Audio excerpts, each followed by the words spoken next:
Bonjour frères et sœurs, je vous invite à vous lever et nous allons ensemble commencer notre culte de célébration.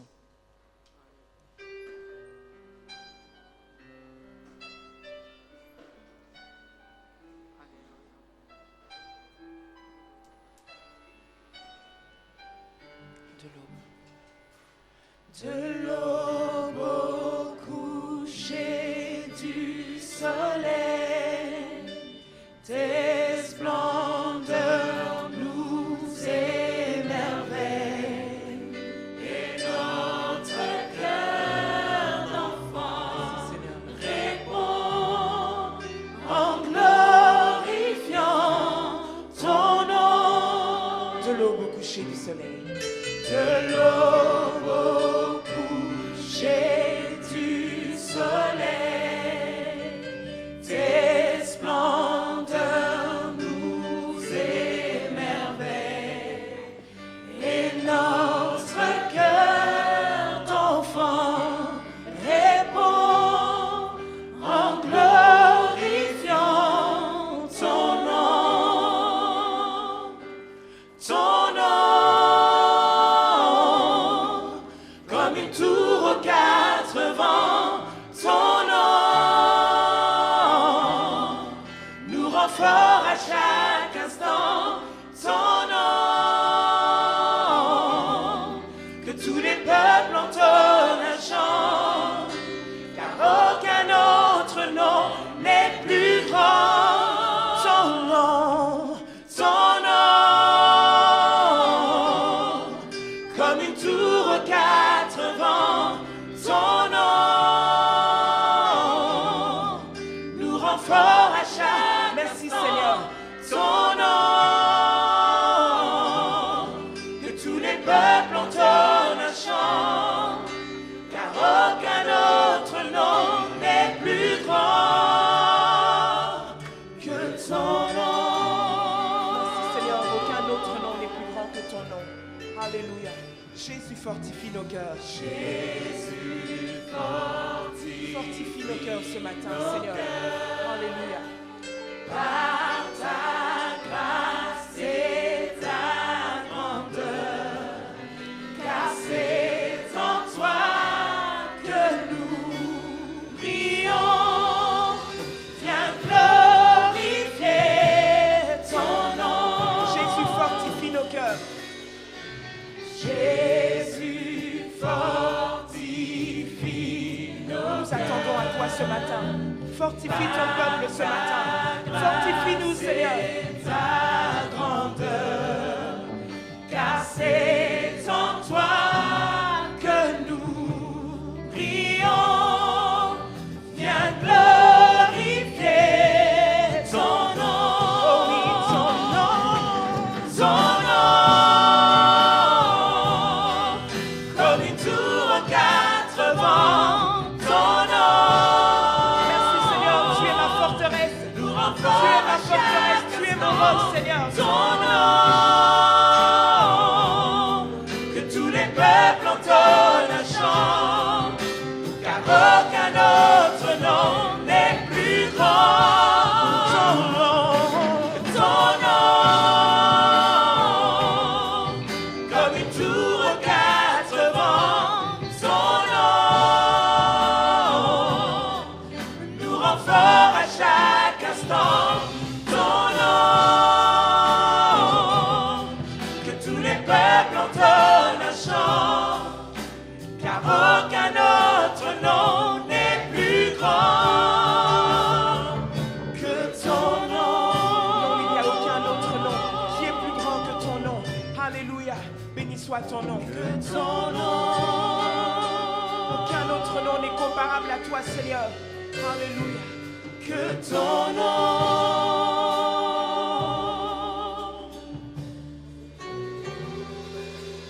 viens glorifier ton nom. Viens glorifier ton nom en ces lieux. Viens glorifier ton nom en ces lieux. Nous nous attendons à toi, Père. Nous nous attendons à toi, Père. Alléluia, béni soit ton nom, Seigneur.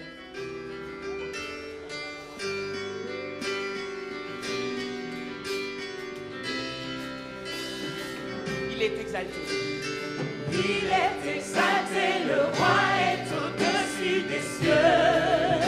Je veux le louer, il est élevé, à jamais exalté, et je loue son saint nom. Il est Seigneur, sa vérité régnera. Tout l'univers se réjouit dans son saint nom. Il est exalté, le roi est au-dessus des cieux. Il est exalté. Il est exalté, le roi est au-dessus des cieux. Je veux le louer, il est élevé, à jamais exalté, et je loue son saint nom. Alors loue le Seigneur et loue son saint nom. Il est Seigneur, sa vérité régnera.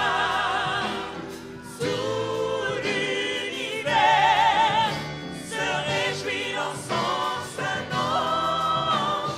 Il est exalté, le roi est au-dessus des cieux. Oui, il est Seigneur. Il est Seigneur, sa vérité régnera. Tout l'univers se réjouit dans son saint nom. Il est exalté, le roi est au-dessus des cieux. Il est exalté. Il est exalté, le roi est au-dessus des cieux. Oh oui, il est exalté. Il est exalté, le roi est au-dessus des cieux. Dieu, tu es grand et digne de régner. Dieu, tu es grand et digne de gloire. Dieu, tu es grand, j'élève ma voix, j'élève ma voix. Dieu, tu es grand. Dieu, tu es grand. Dieu, tu es grand. Dieu, tu es grand, tu es fidèle et bon. Ton amour infini nous confond. Dieu, tu es grand, tu es saint et puissant. Viens régner dans nos cœurs maintenant. Dieu, tu es grand et digne de régner. Dieu, tu es grand et digne de gloire. Dieu, tu es grand, j'élève ma voix, j'élève ma voix. Dieu, tu es grand, Tu es grand. Dieu, tu es grand, Tu es grand. Dieu, tu es grand, Tu es grand. Dieu, tu es grand. Merci Seigneur. Dieu, tu es grand. Tu es grand Seigneur. Nous te bénissons pour ta fidélité. Nous te bénissons pour ton amour. Nous te bénissons pour ta présence en ces lieux. Tu es celui qui nous fait du bien. Béni soit ton nom Seigneur. Seigneur, c'est pour nous une joie que de te servir. C'est pour nous une joie. Et nous rentrons Seigneur dans tes portes avec des chants d'allégresse, avec des cantiques de louange. Toi seul est digne d'être élevé. Toi seul est digne d'être adoré. Béni soit ton nom Seigneur. Alléluia. Béni soit ton nom Seigneur. Nous élevons nos voix et nous glorifions celui qui est digne de louange. Alléluia.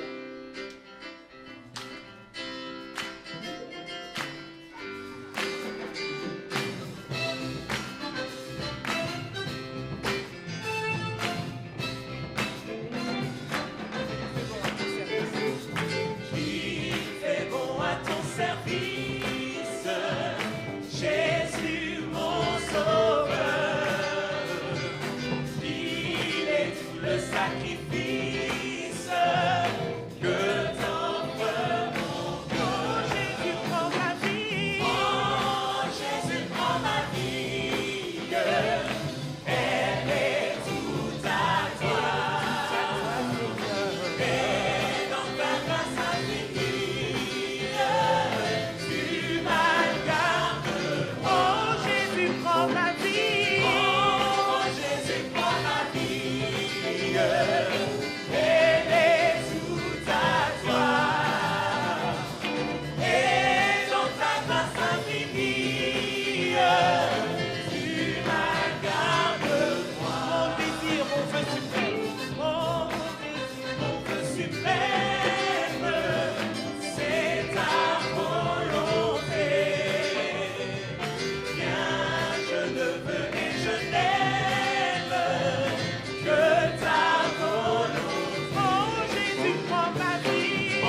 de son regard, les captifs sont libérés.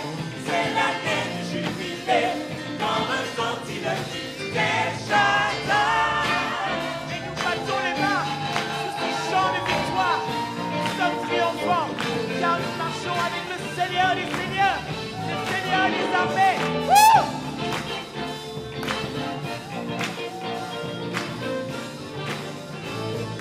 La victoire est dans le La camp. victoire est dans le camp, quand nous crions El Shaddai, tous nos ennemis s'enfuient, loin du feu de son regard, les captifs sont libérés, c'est l'année du jubilé. Quand retentit le cri Quand de Shaddai. retentit le cri des Shaddai. Quand retentit le cri de Quand Shaddai. retentit le cri des Shaddai. Quand retentit le cri des Shaddai.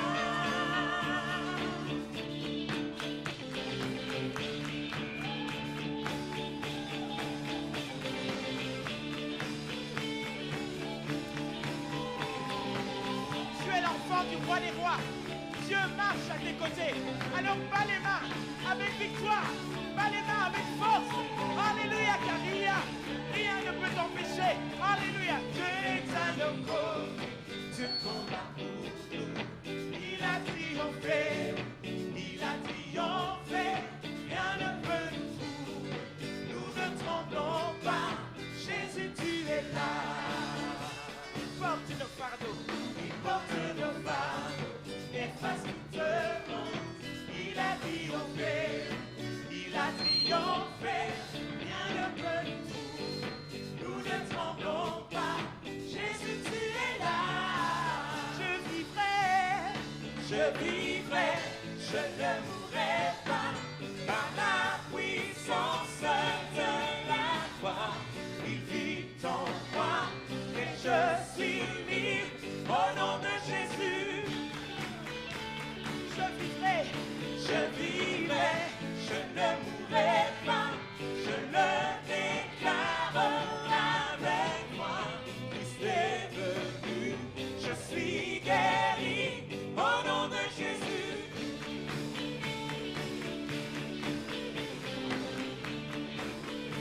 Il porte nos fardeaux.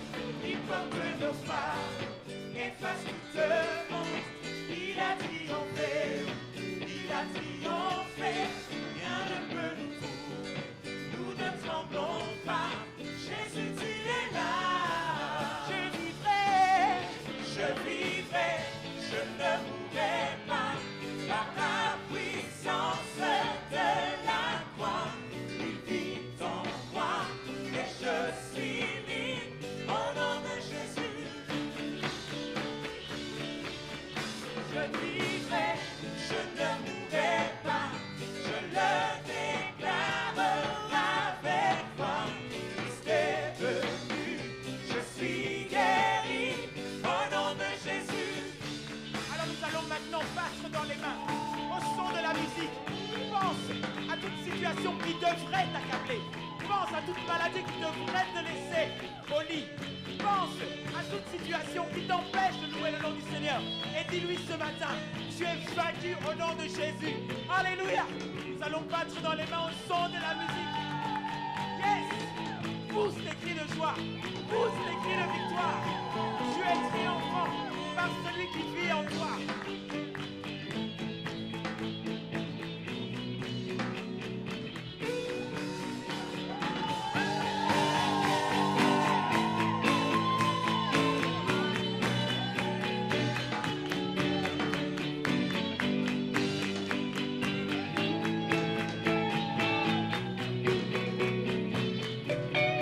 Dieu le puissant guerrier, venu nous libérer, il éclaire le royaume que rien ne peut confondre. Par le nom de Jésus, l'ennemi est vaincu. Nous voulons Je voudrais entendre les mamans ce matin. Les mamans ce matin. Dieu le puissant guerrier, Les mamans, venu tout le nous monde. libérer, il éclaire le royaume que rien ne peut confondre. Par le nom de Jésus, l'ennemi est vaincu. Nous voulons le libérer. Je voudrais entendre les mamans chanter ce matin. Dieu le puissant guerrier. Les mamans, on y va. Les mamans de la Nouvelle Jérusalem. Celles qui savent qu'elles sont celui qui vit en nous. Alléluia, nous allons reprendre. Dieu le puissant guerrier. Alléluia. Les mamans, on y va. Dieu le puissant guerrier. Allez les mamans.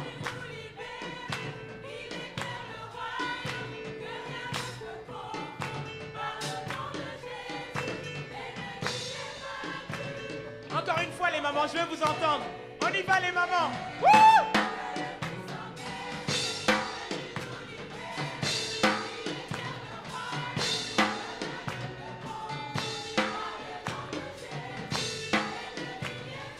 Les papas, on y va. On va commencer les papas. Je veux entendre vos grosses voix ce matin. Dieu le puissant guerrier, les papas. Guerrier, venu nous libérer. Il éclaire le royaume. Que rien ne peut confondre. Par le nom de Jésus, l'ennemi est vaincu. Nos papas sont timides ce matin. Allez les papas, on veut vous entendre. Dieu le puissant guerrier. Dieu le puissant guerrier, venu nous libérer. Il éclaire le royaume, que rien ne peut confondre. Par le nom de Jésus, l'ennemi est vaincu. Nous voulons le Dieu le puissant guerrier. Dieu le puissant guerrier, venu nous libérer. Il éclaire le royaume, que rien ne peut confondre. Par le nom de Jésus, l'ennemi est vaincu. Nous voulons le prier. Dieu le puissant guerrier. Venu nous libérer. Il éclaire le royaume, que rien ne peut confondre. Par le nom de Jésus, l'ennemi est vaincu. Nous voulons le prier, le prier. Je vivrai, je ne mourrai pas. Par la puissance de la croix, il vit en moi et je suis libre au nom de Jésus. Je vivrai, je ne mourrai pas, je le déclare avec toi. Christ est venu, je suis guéri au nom de Jésus. À toi la gloire. À toi la gloire. À toi l'honneur. Béni soit ton nom, Seigneur. Alléluia. Alléluia. Louange et gloire te reviennent. C'est par tes meurtrissures que nous vivons.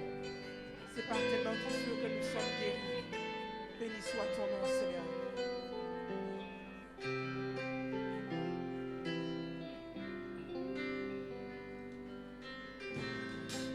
Who is like you? The Lion and the Lamb, seated on the throne. Mountains bow down and every ocean roar to the Lord of all. Who is like him? Lion and the Lamb, seated on the throne. Mountains bow down and every ocean roars to the Lord of all. Great Adonai, from the rising of the sun to the end of every day. Great Adonai, all the nations of the earth, all the angels and the saints sing praise.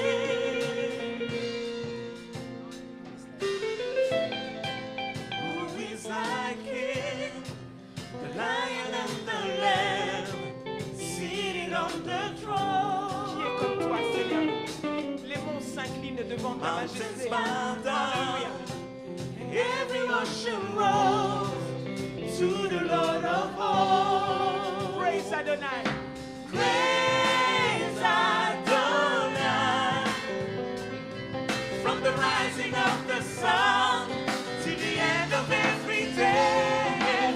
Praise Adonai, all the nations of the earth, all the angels and the saints sing praise Adonai.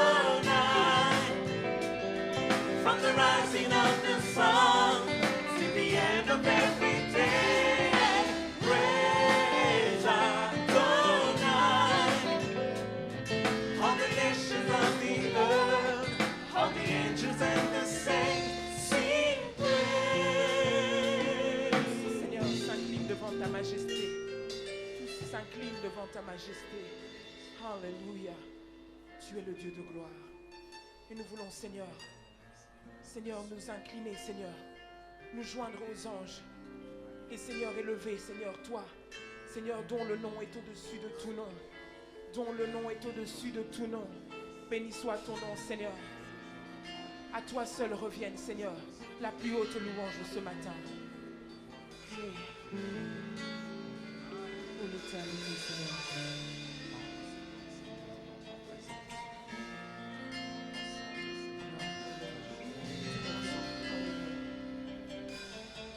Qu'avons-nous mérité? Ce matin, nous voulons nous questionner et demander. Qu'avons-nous de plus, Seigneur? Pour avoir le privilège de nous tenir devant toi, simplement, humblement et avec tremblement, nous t'adorons et nous élevons ton nom, Seigneur, oui ton nom. Nous voulons encore nous poser cette question. Demandez ce que nous avons de plus qu'un autre. Qu'avons-nous, Seigneur? Qu'avons-nous hérité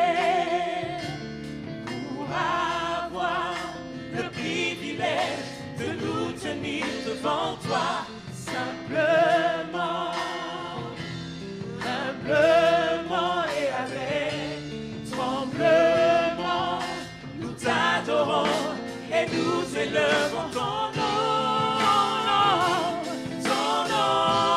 Seigneur,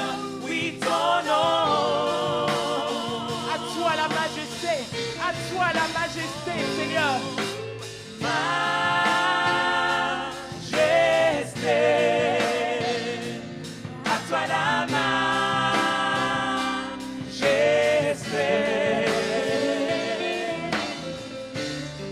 Nous nous joignons au chant des anges et au cantique des archanges pour faire monter notre louange vers toi. majesté.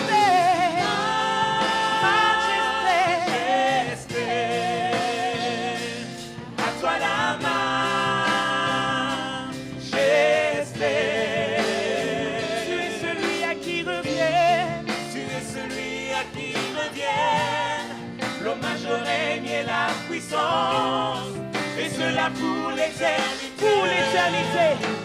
Pour l'éternité. Tu es celui à qui reviennent l'hommage, le règne et la puissance, et cela pour l'éternité. Pour l'éternité. Tu es celui à qui reviennent l'hommage, le règne et la puissance. Pour l'éternité, à toi la gloire, à toi l'honneur, à toi la majesté, et cela pour l'éternité, pour l'éternité. Tu es digne de gloire, alléluia, c'est à toi que reviennent toutes les choses, pour l'éternité. Pour l'éternité. Béni soit ton nom, Seigneur. Béni soit ton nom, Jésus. Alléluia. Et nous continuons la louange avec la chorale Espérance.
Nous nous tenons dans sa présence et nous voulons lui dire, en toi Jésus.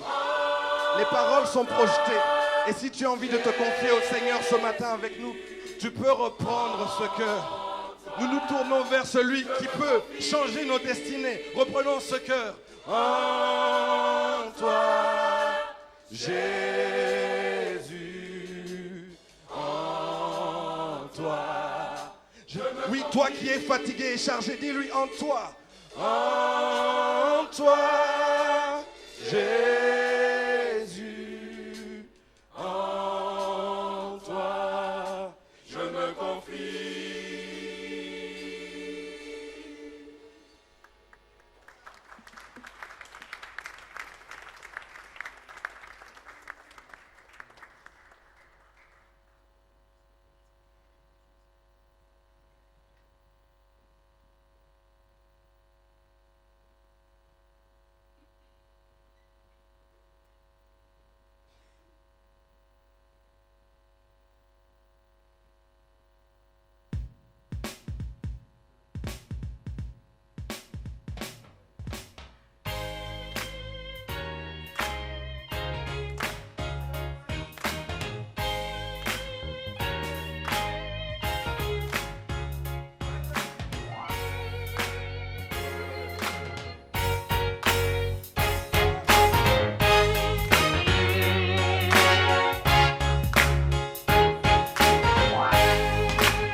Il y a un nom, il y a un nom ce matin qui ne peut pas te laisser indifférent. L'aveugle Bartimée a invoqué Jésus de Nazareth. Ce nom, mon frère, ne peut pas te laisser indifférent. Jésus de Nazareth.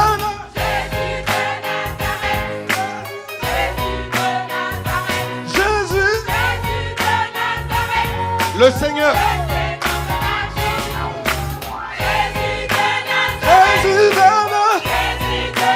Jésus de Jésus de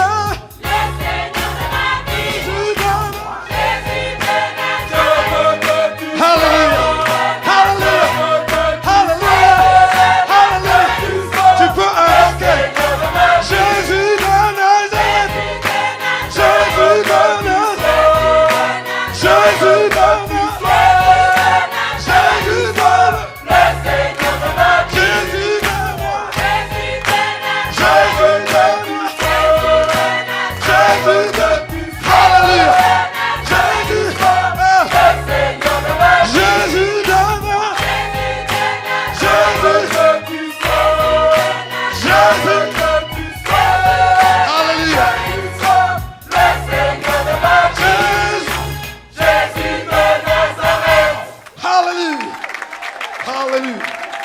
Alléluia.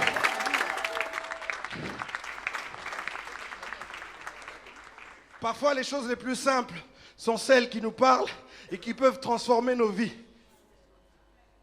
Et si ce matin, en entendant ce nom, ça ne te fait rien, tombe à genoux, viens qu'on prie pour toi. Parce qu'il y a un problème. Il y a un problème. Regarde ton voisin, dis-lui Jésus de Nazareth. Jésus de Nazareth. Alléluia. Louange, Jésus de Nazareth.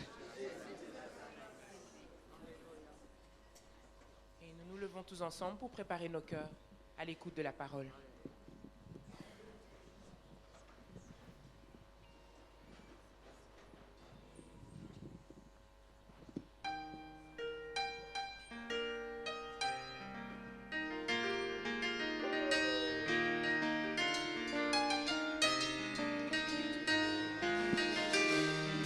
Qu'il est doux et agréable de te savoir près de nous. Nous nous tenons prosternés, conscients de ta sainteté. Oh, entends-tu nos cœurs qui battent pour toi? Oh, nous ne pouvons plus contenir notre joie. Il est doux. Qu'il est doux et agréable de te savoir près de nous. Merci Seigneur. Nous nous tenons prosternés, conscients de ta sainteté. Oh, entends-tu nos cœurs qui battent pour toi? Oh, nous ne pouvons plus contenir notre joie. Emmanuel, c'est toi qui demeures parmi nous. Reçois l'honneur et la gloire. Emmanuel, nous apprécions ta présence. Reçois l'honneur et la gloire. Emmanuel, c'est toi qui demeures parmi nous. Reçois l'honneur et la gloire. Emmanuel, nous apprécions ta présence. Reçois l'honneur et la gloire. Qu'il est doux et agréable de te savoir près de nous. Nous nous tenons prosternés, conscients de ta sainteté. Merci Seigneur. Oh, entends-tu nos cœurs qui battent pour toi? Oh, nous ne pouvons plus contenir notre joie. Emmanuel, c'est toi qui demeures parmi nous. Reçois l'honneur et la gloire. Emmanuel, nous apprécions ta présence. Reçois l'honneur et la gloire. Emmanuel, c'est toi qui demeures parmi nous. Reçois l'honneur et la gloire. Emmanuel, nous apprécions ta présence. Reçois l'honneur et la gloire.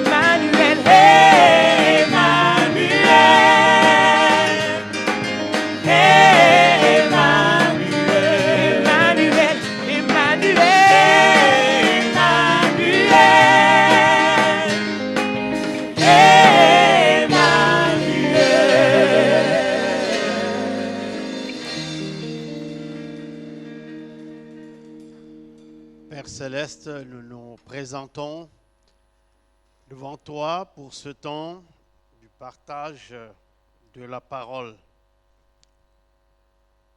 Nous savons combien ta parole est importante parce que c'est par elle que tu as créé toutes choses, les visibles et les invisibles. Trône, domination, dignité, autorité ont été créés par toi et pour toi. Alors nous voulons aussi que cette parole nous aide à mieux nous tenir dans ta présence. Au nom de Jésus, Saint-Esprit de Dieu, nous te laissons la place de nous parler, de nous éclairer, mais aussi d'agir dans la profondeur de nos cœurs. Reçois notre louange, notre reconnaissance. Nous te prions au nom de Jésus. Amen. Si vous êtes assis, je vous prie de bien vouloir vous lever. Nous allons ensemble proclamer les paroles de notre confession de foi. Nous déclarons ensemble: je crois en Dieu, le Père Tout-Puissant, Créateur du ciel et de la terre. Je crois en Jésus-Christ, son Fils unique, notre Seigneur, qui a été conçu du Saint-Esprit, qui est né de la Vierge Marie. Il a souffert sous Ponce Pilate. Il a été crucifié. Il est mort. Il a été enseveli. Il est descendu au séjour des morts. Le troisième jour, il est ressuscité des morts. Il est monté au ciel. Il s'est assis à la droite de Dieu, le Père Tout-Puissant, et il viendra de là pour juger les vivants et les morts. Je crois au Saint-Esprit, je crois à la Sainte Église universelle, la communion des saints, la rémission des péchés, la résurrection du corps et la vie éternelle. Amen. Nous proclamons ensemble la loi de Dieu selon Exode chapitre 20, versets 1 à 17. Nous déclarons ensemble. Alors, Dieu prononça toutes ces paroles en disant: je suis l'Éternel ton Dieu, qui t'ai fait sortir du pays d'Égypte, de la maison de servitude. Tu n'auras point d'autre Dieu devant ma face, tu ne te feras point d'image taillée, ni de représentation quelconque des choses qui sont en haut dans les cieux, qui sont en bas sur la terre, et qui sont dans les eaux plus bas que la terre. Tu ne te prosterneras point devant elles, et tu ne les serviras point, car moi, l'Éternel ton Dieu, je suis un Dieu jaloux, qui punit l'iniquité des pères sur les enfants, jusqu'à la 3e et à la 4e génération de ceux qui me haïssent, et qui fait miséricorde jusqu'à 1000 générations à ceux qui m'aiment et qui gardent mes commandements. Tu ne prendras point le nom de l'Éternel ton Dieu en vain, car l'Éternel ne laissera point impuni celui qui prendra son nom en vain. Souviens-toi du jour du repos pour le sanctifier. Tu travailleras 6 jours et tu feras tout ton ouvrage, mais le 7e jour est le jour du repos de l'Éternel ton Dieu. Tu ne feras aucun ouvrage, ni toi, ni ton fils, ni ta fille, ni ton serviteur, ni ta servante, ni ton bétail, ni l'étranger qui est dans tes portes. Car en 6 jours, l'Éternel a fait les cieux, la terre et la mer, et tout ce qui est contenu, et il s'est reposé le 7e jour. C'est pourquoi l'Éternel a béni le jour du repos et l'a sanctifié. Honore ton père et ta mère, afin que tes jours se prolongent dans le pays que l'Éternel ton Dieu te donne. Tu ne tueras point, tu ne commettras point d'adultère, tu ne déroberas point, tu ne porteras point de faux témoignages contre ton prochain, tu ne convoiteras point la maison de ton prochain, tu ne convoiteras point la femme de ton prochain, ni son serviteur, ni sa servante, ni son bœuf, ni son âne, ni aucune chose qui appartienne à ton prochain. Amen. Veuillez saluer votre voisin à votre gauche, à votre droite, devant et derrière vous.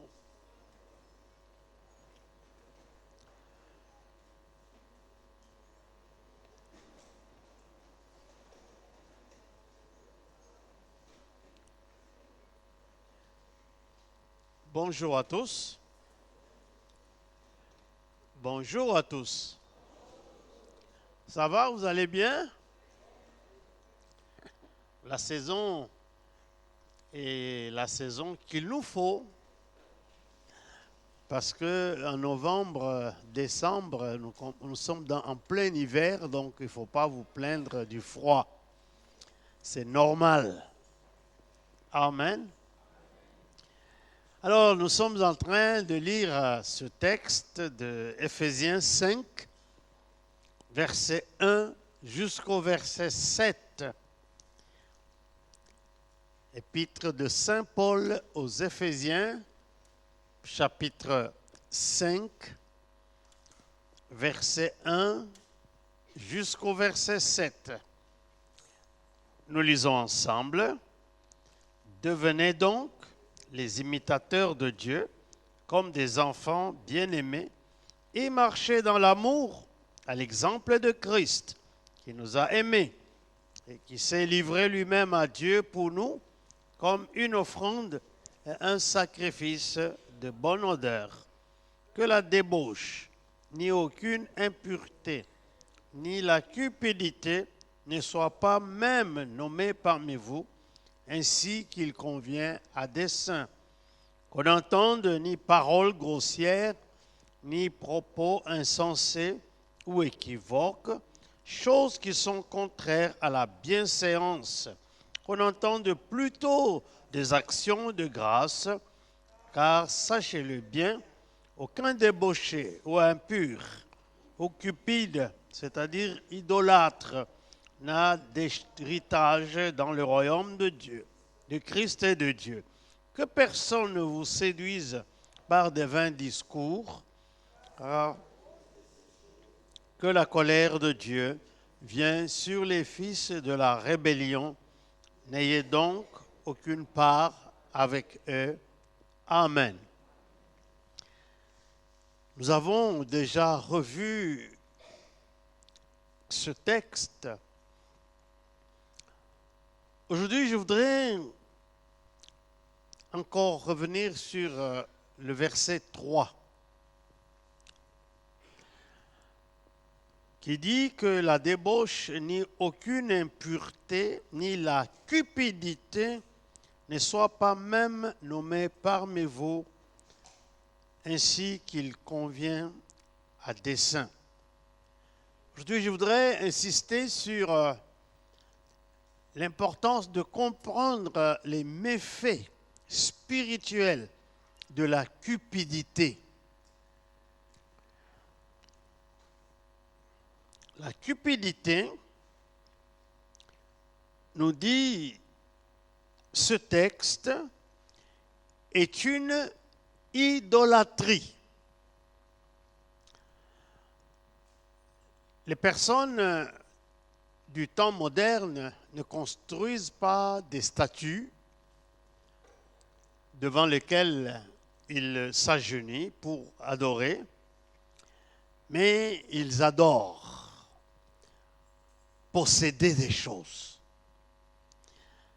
posséder anormalement des choses.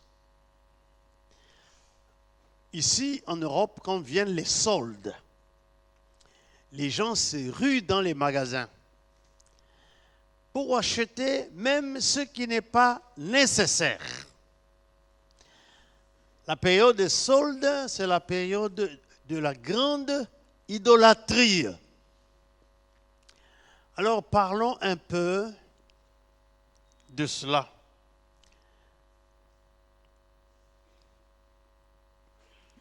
Dans le contexte où nous sommes, le salaire de chacun de nous est calculé de telle sorte à couvrir des besoins normaux pour lui permettre de vivre. Mais si on ne fait pas attention, on ne se discipline pas et qu'on se laisse entraîner dans l'idolâtrie, alors on emprunte.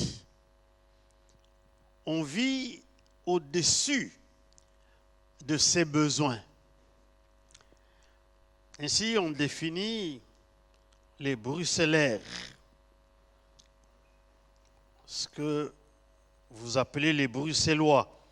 Mais les gens dans la campagne belge les appellent les bruxellaires parce que ils veulent à Bruxelles mener un style de vie trop élevé par rapport à leurs moyens à cause de l'idolâtrie.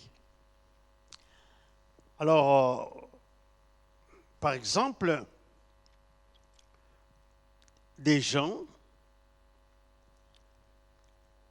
veulent habiller leurs enfants des choses très chères, des marques.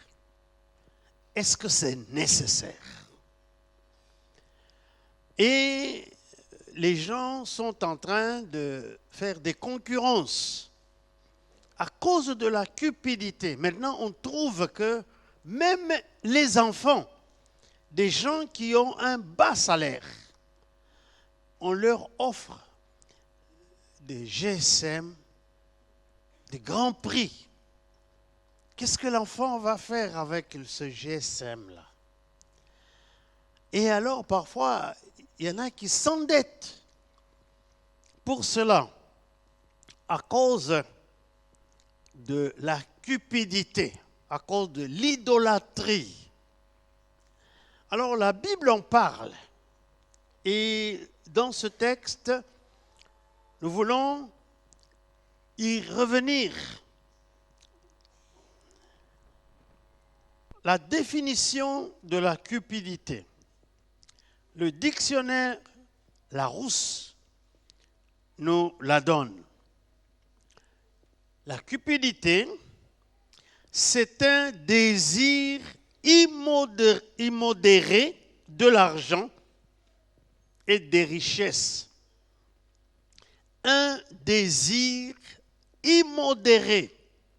C'est-à-dire qu'il est normal de chercher à posséder l'argent et la richesse. C'est normal.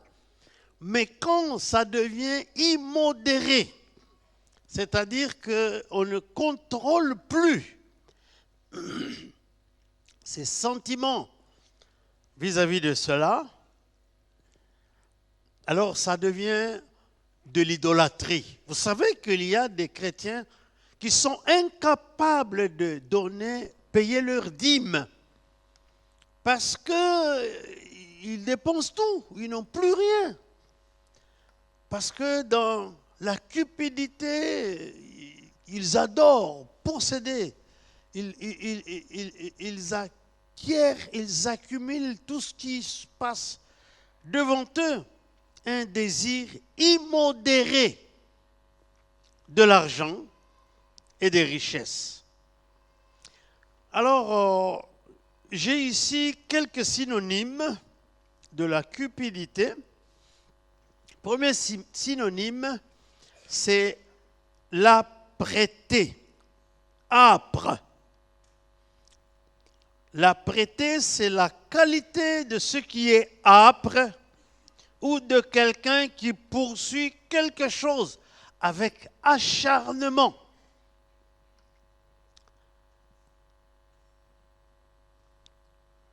Deuxième définition, deuxième synonyme, c'est l'avidité. L'avidité. C'est un désir immodéré de dévorer ou de posséder quelque chose. Alors, pour créer cette avidité-là, nous avons des revues de publicité. Le but qu'on distribue ces revues-là, même gratuitement, dans les boîtes, c'est de créer en nous ce désir immodéré de posséder. Alors, dès qu'on a vu quelque chose dans les magazines, on veut absolument posséder la chose. Et vous n'allez pas la posséder comme ça. C'est pas comme dans le temps où, avec le troc, ici, il faut débourser l'argent. Et quand on n'a pas l'argent, on est prêt à travailler, même au-delà des heures réglementaires. C'est comme ça que, ici en Occident, vous avez des gens qui ont 2 jobs, 3 jobs, et qui n'arrivent plus à se reposer parce que l'avidité les pousse à travailler, à travailler, à travailler. Et en fin de compte, on réalise que ce n'est pas parce qu'on travaille beaucoup qu'on a l'argent. Parce que tout ce qu'on gagne par la main gauche, on le dépense à la main droite. L'avidité. 3e synonyme, la convoitise.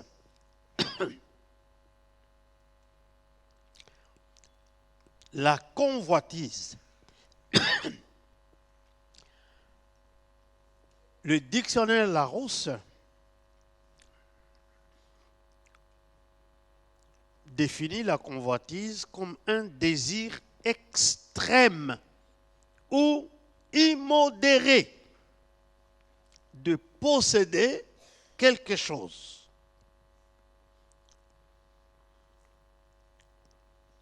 J'ai un dictionnaire des synonymes qui, pour chaque mot, il te donne les mots qui ont la même tendance. La convoitise, c'est un désir extrême ou immodéré. Je crois que c'est dans Molière, les paroles d'un certain Alceste, qui dit ceci.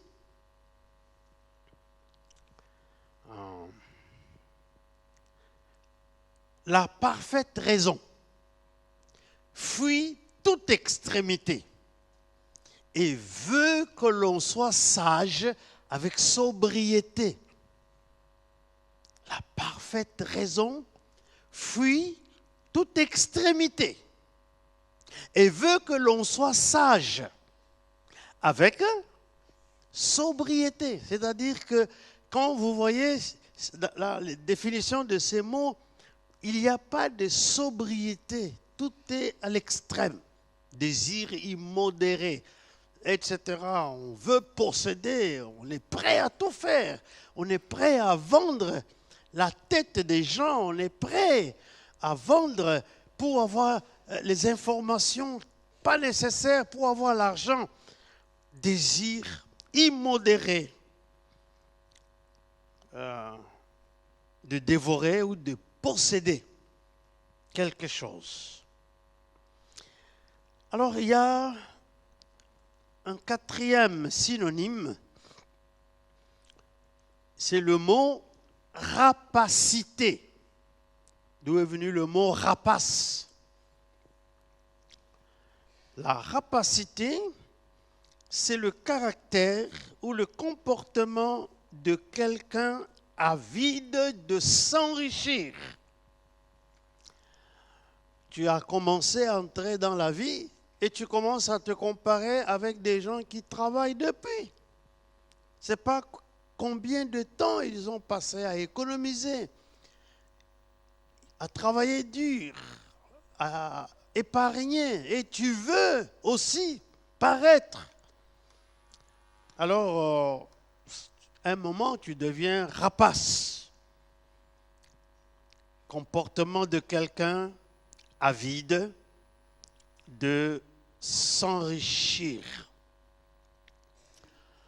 Et voici les mots contraires à ces synonymes. Le premier mot, c'est le désintéressement. Le deuxième mot, c'est la générosité. Vous allez voir que ce n'est pas parce que les gens ont qu'ils vont être généreux. Paul écrit, parlant d'une église que, je crois que c'est l'église de Macédoine, ils ont donné de ce qu'ils ont parce qu'ils voulaient aider les autres chrétiens à Jérusalem. Ils ont supplié Paul de prendre leurs offrandes pour aller donner aux gens de Jérusalem. Mais si dans l'église, les gens ont le caractère rapace, la générosité ne connaît pas. Alors, si pour voir si tu es cupide, considère chaque année combien tu donnes à quelqu'un d'autre qui n'est pas de ta famille. Combien tu donnes à un pauvre qui est là. Et quand on dit nous allons faire une collecte pour aider les pauvres de tel endroit, est-ce que tu es prêt à les aider? On a trouvé que aux États-Unis d'Amérique, les églises des Ghanéens sont les églises les plus prospères parmi les églises africaines. Parce que quand l'église a un projet, les gens s'engagent à honorer ce projet. Ils vont même avoir 2 jobs, 3 jobs, juste pour le projet de l'église. Et avec cela, Dieu les a élevés dans le pays. Ils sont très prospères, les Ghanéens aux États-Unis. Tandis que les autres peuples, particulièrement les francophones, à cause de l'avarice, à cause de l'égoïsme, ils ne donnent pas et ils sont parmi les plus pauvres.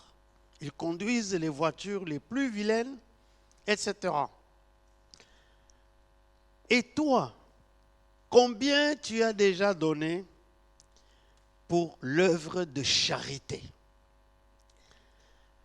Quand nous demandons aux gens de donner, n'est-ce pas que certains vont murmurer à côté? À cause de la rapacité, à cause de la cupidité, ils n'ont pas de générosité. Dans le milieu des Africains, à Bruxelles particulièrement, on critique la Nouvelle Jérusalem parce que nous faisons des œuvres au-delà de notre capacité. Et les autres ne veulent pas entendre parler de cela. Mais vous allez voir que ces gens-là s'endettent pour envoyer des camions, etc. Mais quel jour tu vas comprendre que la générosité ou la largesse peuvent t'amener à un développement important? Alors, c'est pourquoi l'apôtre, dans ce verset 3, où il parle de la conduite immoral, mais il va au-delà. Il y a des gens qui, moralement, sont irréprochables, mais touchent à leur Dieu. Parce qu'en ce moment-là, le matériel, l'argent, la possession du matériel devient un Dieu. Ça devient un Dieu. Alors, c'est à peine s'ils ne peuvent pas venir avec ces étiquettes. Avant, on trouvait des étiquettes « touche pas à mon pote ». Et eux, c'est à peine s'ils ne peuvent pas dire « touche pas à mon Dieu ». Touche pas à mon argent. Touche pas. Alors c'est pourquoi la Bible appelle cela l'idolâtrie.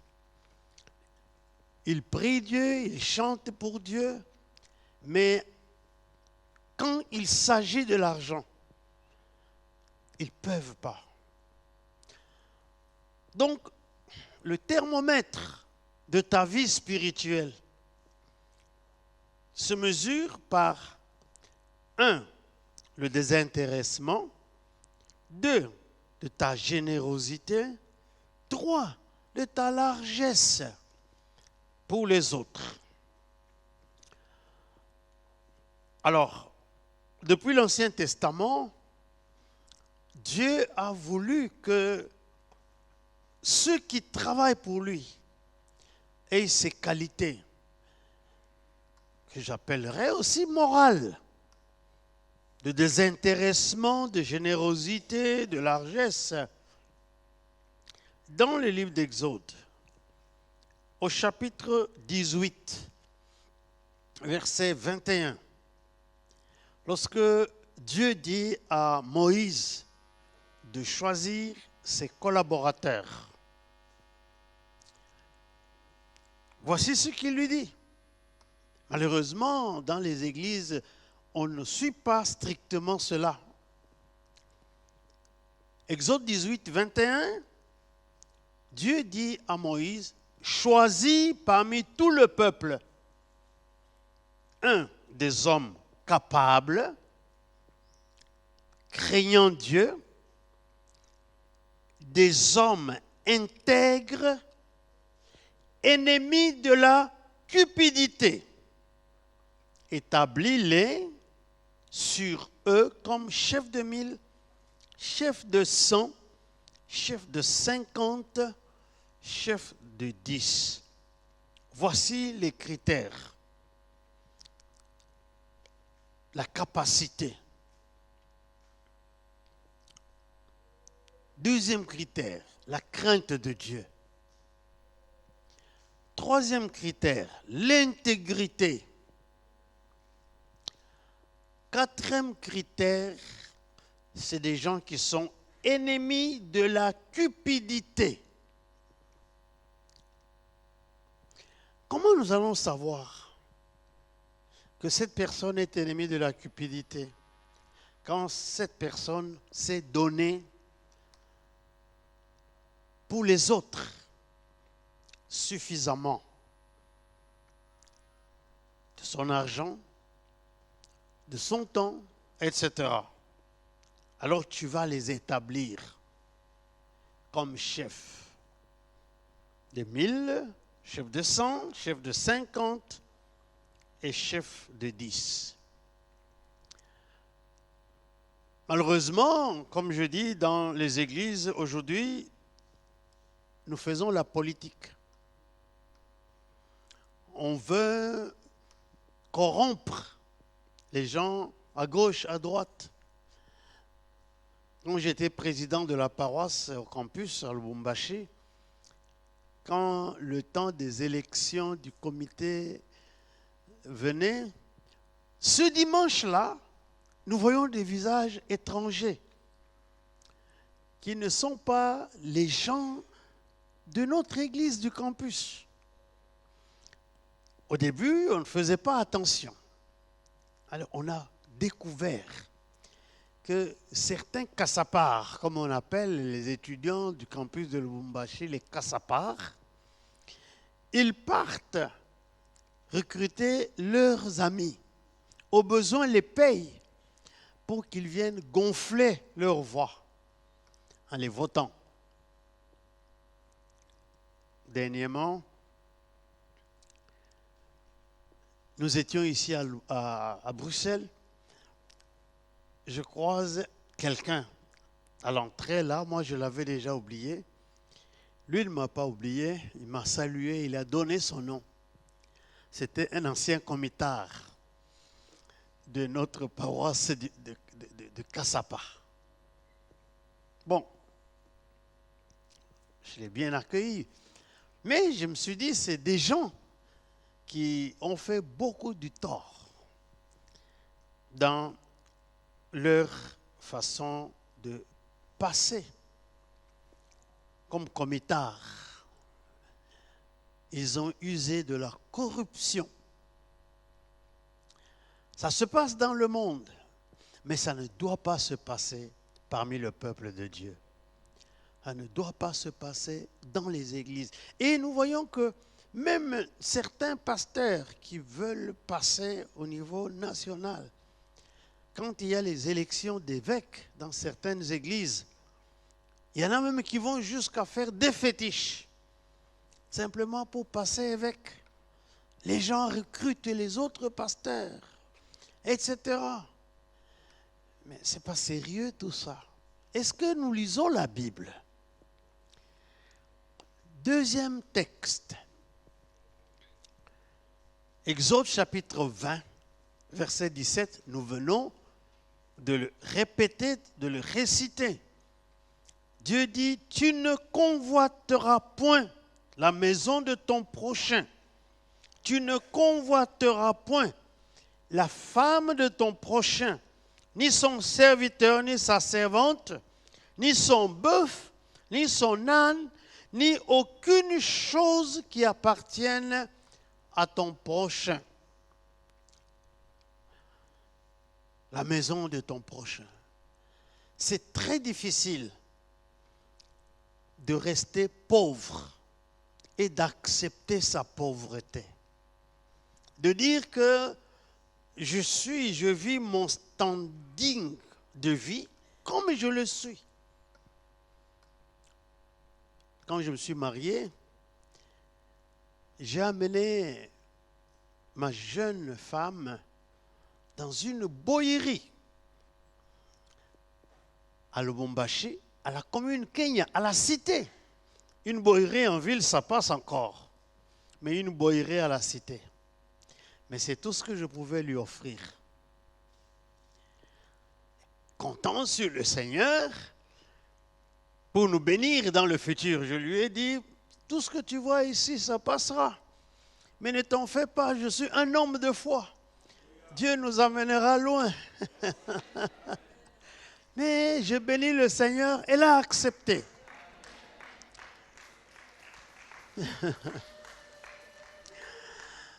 Vous en doutez, mon premier foufou de marié, c'était assis par terre, avec une boîte de corned beef, parce qu'on n'avait pas de quoi faire la fête.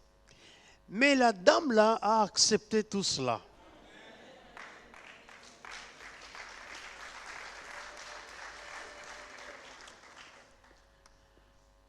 Parce que nous nous sommes interdits de convoiter qui que ce soit.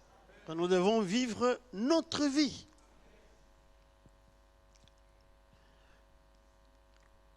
Alors, bon, on s'endette à cause de la convoitise. Quelqu'un passe avec une voiture doublement, triplement cylindrée et tu veux aussi avoir cette voiture-là. Mais calme-toi. Est-ce que tu as de quoi acheter cette voiture? Tu vas aller t'endetter, surtout ici, où il y a le crédit facile. Tu vas aller prendre un crédit qui n'est pas, pour acheter quelque chose qui n'est pas de ton niveau. Achète une Volkswagen, Je me rappelle,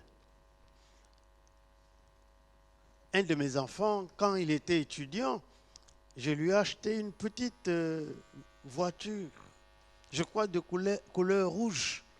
Il a dit non, non, non, je ne veux pas cela. J'ai dit, mon petit, c'est tout ce que je peux t'offrir. Attends, quand tu vas travailler, tu peux acheter autant de voitures que tu veux et tu ne me verras pas là-bas. Aujourd'hui, je le vois rouler avec des grosses cylindrées que moi, je n'ai pas eu quand j'avais son âge. Pourquoi? Parce que j'ai refusé d'aller m'endetter. Au fait, en matière de voiture, une seule voiture que j'ai achetée à crédit, mais les autres voitures, je les achète en fonction de ce que j'ai, en fonction de mes économies. Il y a certaines voitures, si je vous dis à combien je les ai achetées, vous allez vous étonner. Mais ce que Dieu fait, il fait la grâce que cette vieille voiture roule bien, sans problème. Et pendant autant d'années, jusqu'à ce que je sois fatigué d'elle et que je la change. Parce que je refuse de convoiter qui que ce soit. Tu ne convoiteras point la maison de ton prochain. Tu vis dans le quartier selon tes moyens. Alors, je vois, au moment des mariages, surtout ici, les jeunes qui perdent leur nord. Ils veulent des grandes fêtes, dans des salles somptueuses. Mais tu n'as pas les moyens. Parce que tu veux convoiter le mariage de telle personne qui est passée avant toi. Non, tu te calmes. Reprends ton rang. Ne brûle rien. Dieu se souviendra de toi si tu le sers fidèlement. Ne va pas chercher une salle par convoitise. La convoitise ne te mènera nulle part. C'est pourquoi la Bible dit que la convoitise est une idolâtrie. C'est une idolâtrie. Et ces gens-là, nous dit le texte, n'hériteront pas le royaume des cieux. Il y en a même qui s'endettent par convoitise pour les habits. Les simples habits ici. Tu ne peux pas aller là où tu as les habits de ton niveau. Les garçons, il est à la télévision, il voit un ministre, un premier ministre d'un pays, et puis qui passe à la télévision avec une cravate, alors il veut acheter la même cravate. Non, ce n'est pas de ton niveau. À cause de la convoitise. Non, non, non, non, non. N'achète pas. Même pas une cravate. Vous savez que chez Hermès, une cravate coûte déjà dans les 130 €. Une seule cravate. Et tu vas aller aussi chez Hermès acheter ta cravate. Come on. Ce n'est pas de ton niveau. Un jour peut-être, tu pourras aller sans problème.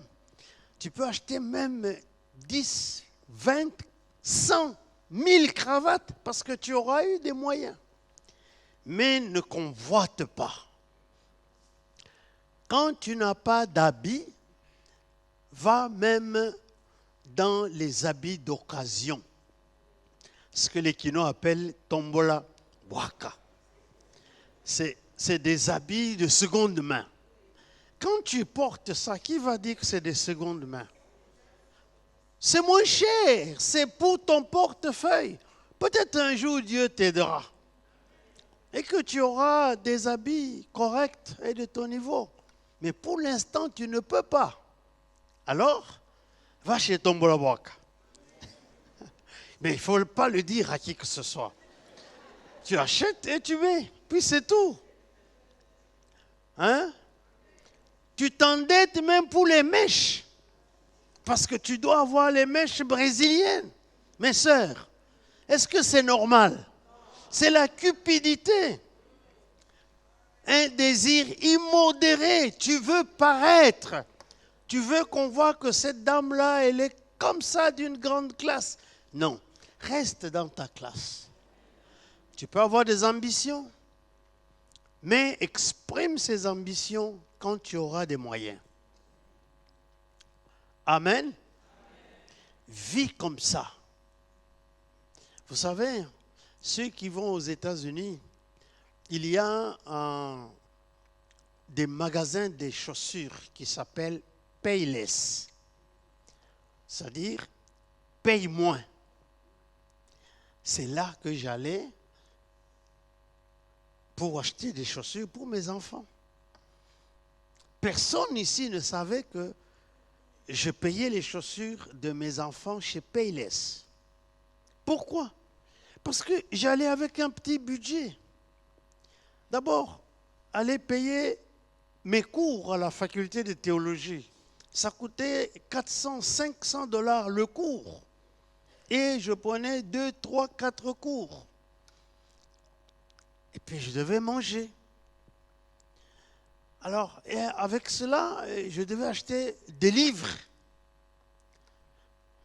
Alors, l'habillement de mes enfants, parce qu'ils grandissent. Je vais aller chez le monsieur qui fait des baskets là. Qui ça?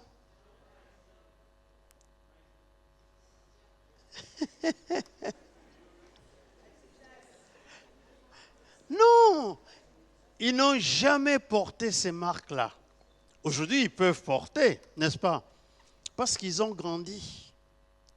Les Jordan, les ceci, les Nike. Non, la petite histoire là. Non, ils n'ont jamais mis ça. Mais cela n'a pas empêché qu'ils puissent grandir et avoir des brillantes études et les terminer. Maintenant, ce qu'ils font de leurs enfants, c'est leur business. Moi, je n'interfère pas. Mais eux, j'avais 6 enfants à élever. Le budget était lourd. Et je devais leur donner selon mes moyens. Surtout quand j'ai quitté la Gécamine, à l'église, qu'est-ce qu'on me payait? Alors, toi, tu vas aller aux États-Unis, tu vas chercher Michael Kors, tu vas chercher Jordan, tu vas chercher Nike, tu vas chercher... Mais là, tu es en train de te ruiner. Et c'est pour ça que les gens sont endettés. Je n'ai aucune dette à ce jour. Rien du tout. Ni de maison, ni de voiture, ni de quoi que ce soit.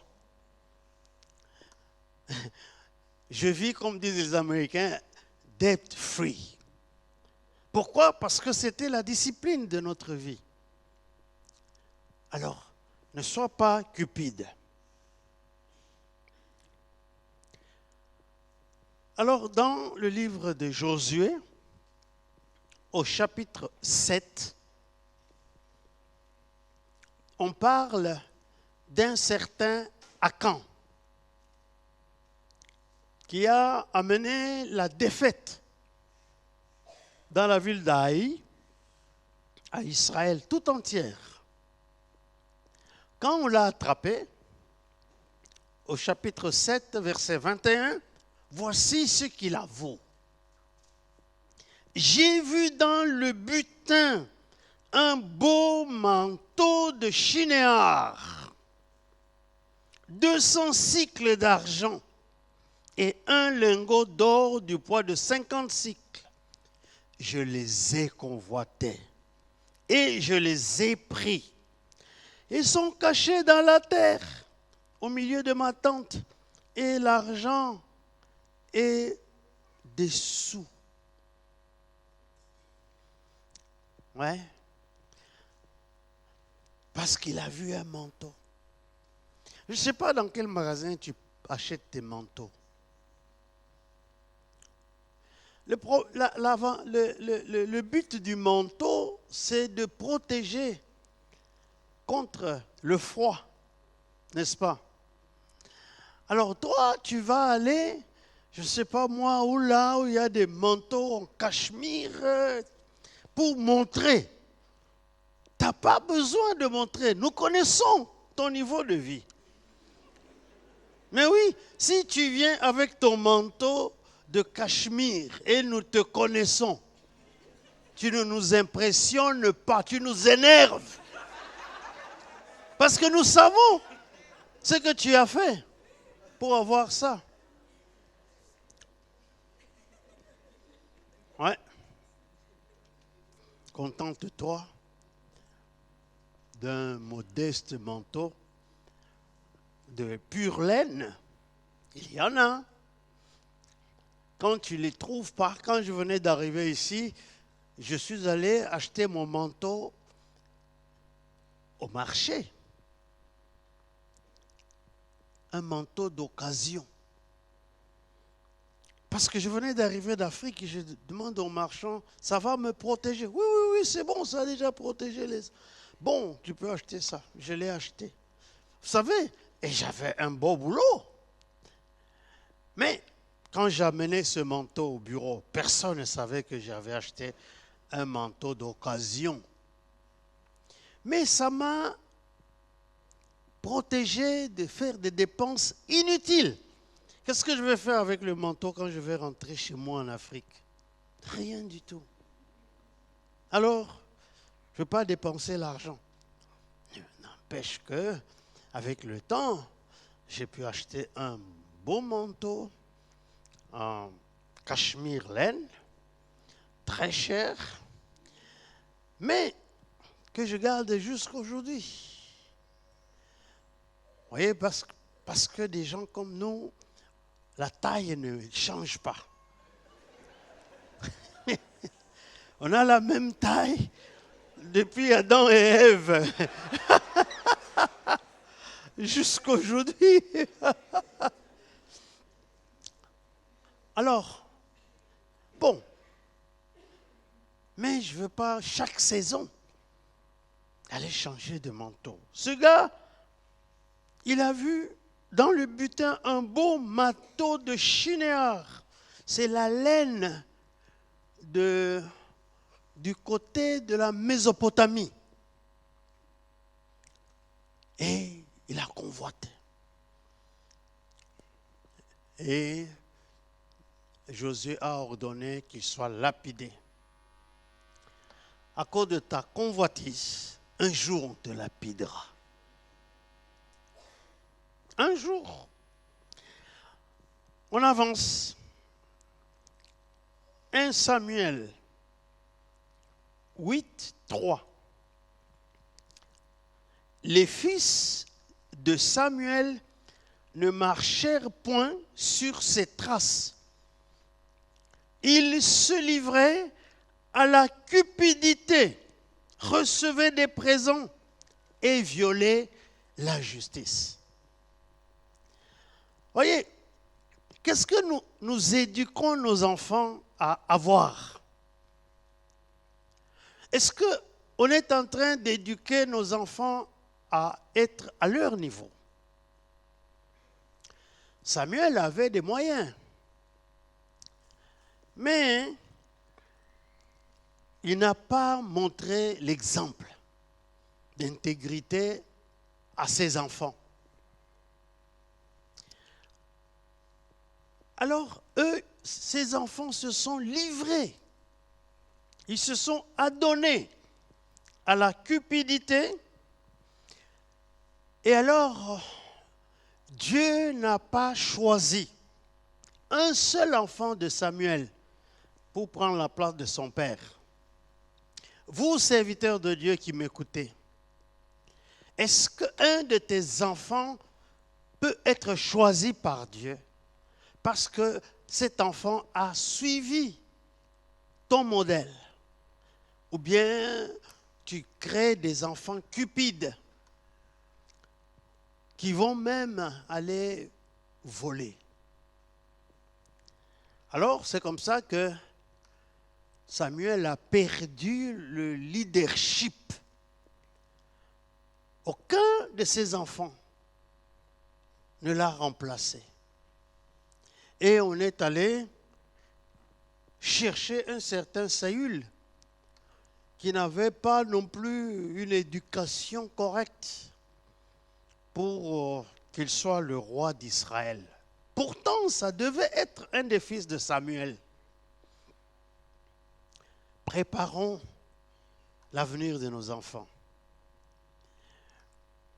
Il ne faut pas vraiment les gâter. Quand je venais d'arriver avec mes enfants ici, comme je les ai élevés dans la pauvreté absolue au Congo, avant de travailler à la GECAMIL, je vous assure, j'étais étudiant et puis 3 ans de chômage, qu'est-ce que je pouvais offrir à mes enfants?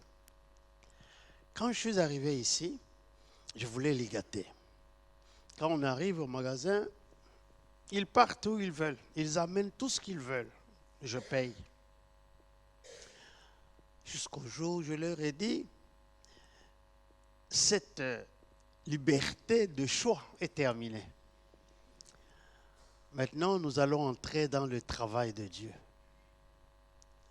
Acceptez ce que je vais vous offrir avec les moyens que Dieu me donnera. Ils ont accepté et je bénis Dieu pour chacun d'eux parce qu'ils ne m'ont pas compliqué la vie. Nous voulons être à la mode. Nous voulons... Non. C'est une formation de caractère qu'on leur donne. Il ne faut pas que tes enfants soient tes patrons. Forme leur caractère en fonction de ce que tu as et de ce que tu es. Peut-être que tu as des parents très pauvres. Alors, ce que tu dépenses pour tes enfants, il faut aussi dépenser pour tes parents qui vont te bénir. Les enfants ne vont pas nous bénir. Oui, parfois ils arrachent nos dons comme mérités. Mais les parents, ils vont te bénir. Ils vont proclamer des paroles. Si tu as encore des parents vivants, profites-en et bénis-les. Il ne faut pas attendre leur mort pour faire la dépense. Je crois que c'est les missionnaires qui disaient, là où ma femme était élevée, il dit, mais ici, chez vous, vous donnez trop de valeur à la mort. Quand une personne est vivante, vous ne cotisez pas pour l'aider à se faire soigner. Vous attendez qu'il meure et là, vous commencez à faire la fête. Maintenant, au Congo, après 40 jours, oulala. Et les gens de ma famille m'écrivent, tel est mort, 40 jours, on va faire ceci. Je dis, non. Moi, je n'entre pas dans ce système-là. C'est vous. Quand je grandissais au Congo, nous n'avions pas les 40 jours de deuil. Il n'y en avait pas. Ils ont imité ça en Afrique de l'Ouest. 40 jours, 40. Je dis, non. Vous n'aurez aucun de mes sous. Ils sont déjà morts, on les a enterrés, c'est fini. Il n'y a pas de fête. Faites la fête avec vos parents quand ils sont vivants. Achetez-les les choses chères parce qu'ils le méritent. Offrez-leur des cadeaux chers parce qu'ils le méritent. Des voitures. Construisez des belles maisons pour eux. Quand ma mère est morte, je ne me gênais pas d'amener son corps là où elle vit, parce qu'elle vivait dans une villa avec pelouse et tout. Et les gens ont dit, mais c'est chez qui? J'ai dit, c'est ma maison que j'ai achetée pour l'installer. Oui. C'est pas, je ne pouvais pas laisser ma mère dans une taudis. Et moi, je vis ici une vie heureuse. Non. J'ai acheté une maison pour elle. Elle est morte dans de bonnes conditions. Et c'est ce qu'il faut faire avec vos parents. Un autre verset.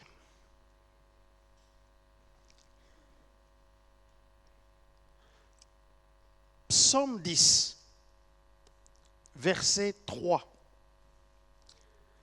Car le méchant se glorifie de sa convoitise et le ravisseur outrage méprise l'Éternel. Le ravisseur, c'est celui qui arrache ce qui n'est pas à lui, ce qui est à autrui, le ravisseur. Les Bangala utilisent un vrai mot, kobotola, arracher. Je crois que c'est comme ça. Hein? Vous savez, mon lingala, c'est pas le lingala de l'Équateur. Le méchant se glorifie de sa convoitise, le ravisseur outrage et méprise l'Éternel. Quand tu suis très bien pourquoi quelqu'un devient ravisseur, convoitise, cupidité, etc.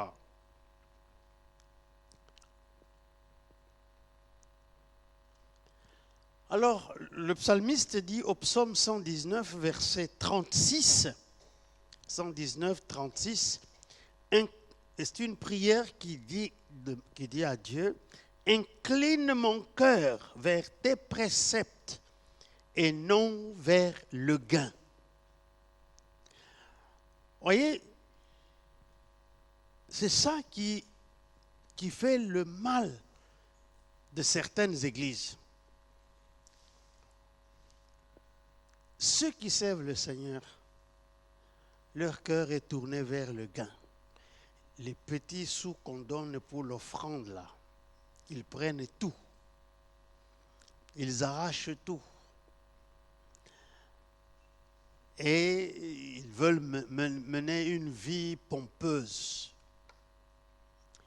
Non, je ne veux pas.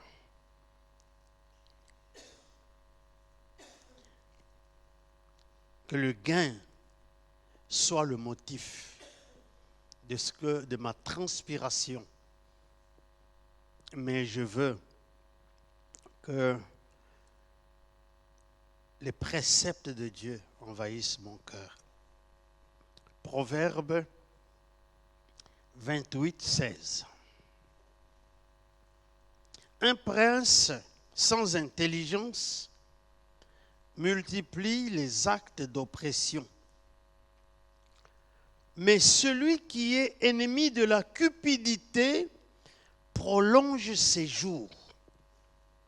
Celui qui est ennemi de la cupidité prolonge ses jours. Alors c'est le problème que nous voyons particulièrement en Afrique. C'est que les gens, pas tous, qui sont au pouvoir, eh bien, ils raflent tout ce qui n'est pas à eux.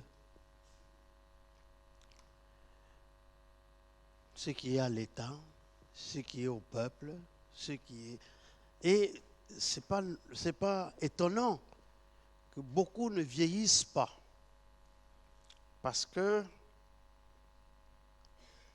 quand on est ami de la cupidité, on ne prolonge pas ses jours. Il faut être ennemi de la cupidité pour prolonger ses jours. Alors, laissez-moi aller rapidement dans le Nouveau Testament.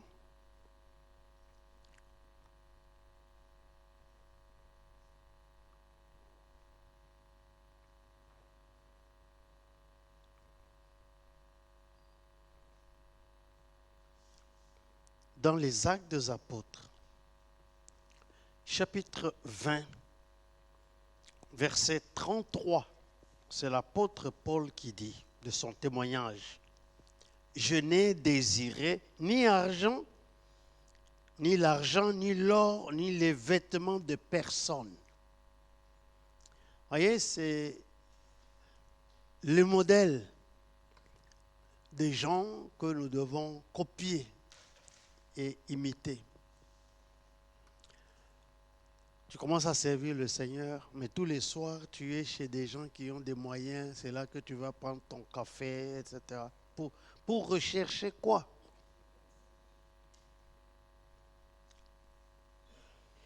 Si tu sers le vrai Dieu, ce café-là, il te le donnera.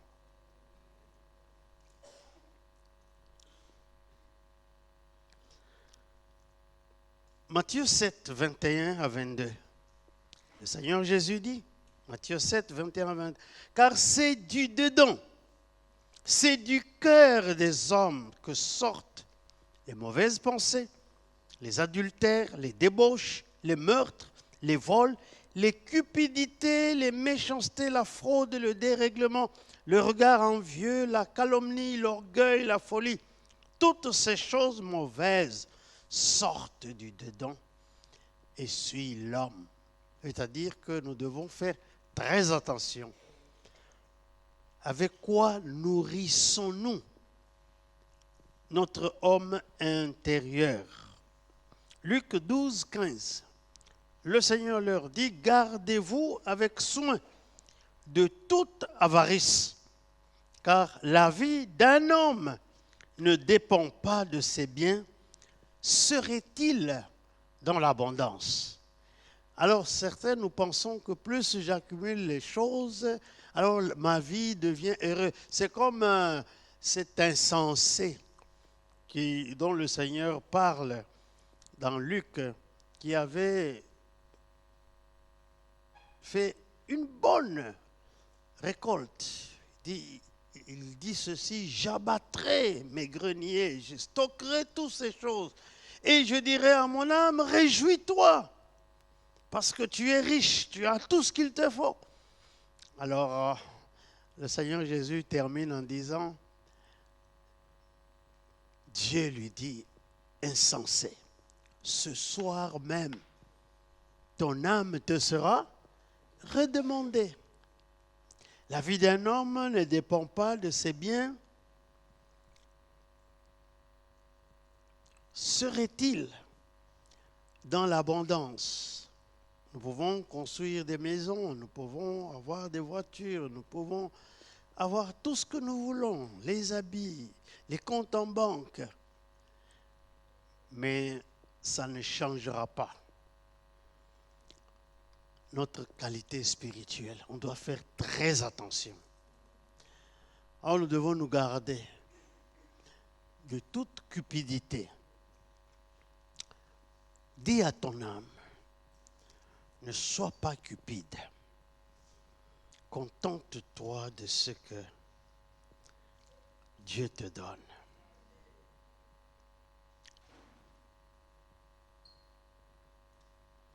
Alors, toujours dans le Nouveau Testament, les qualifications pour être ancien. 1 Timothée 3 à 5, il faut qu'il ne soit ni adonné au vin, ni violent, mais indulgent, pacifique, désintéressé.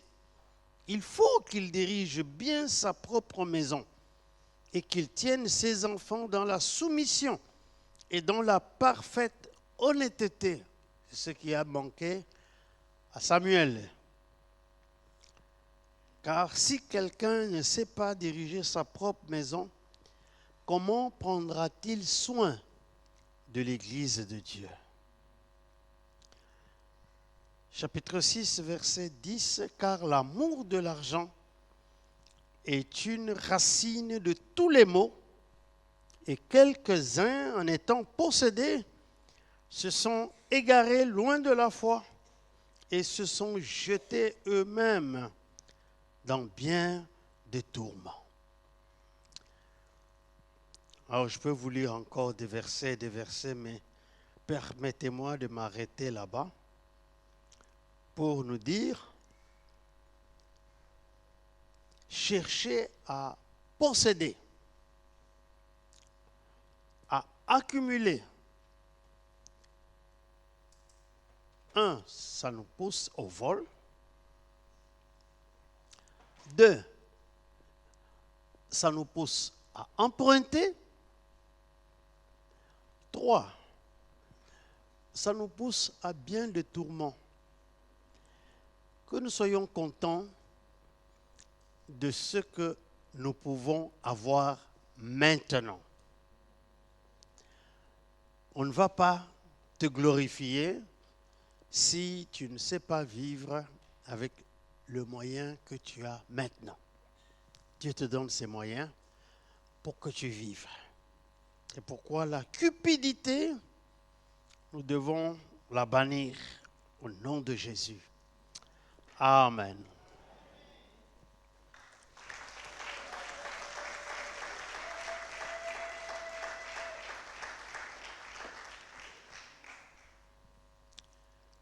Nous allons nous préparer pour les dîmes et pour les offrandes.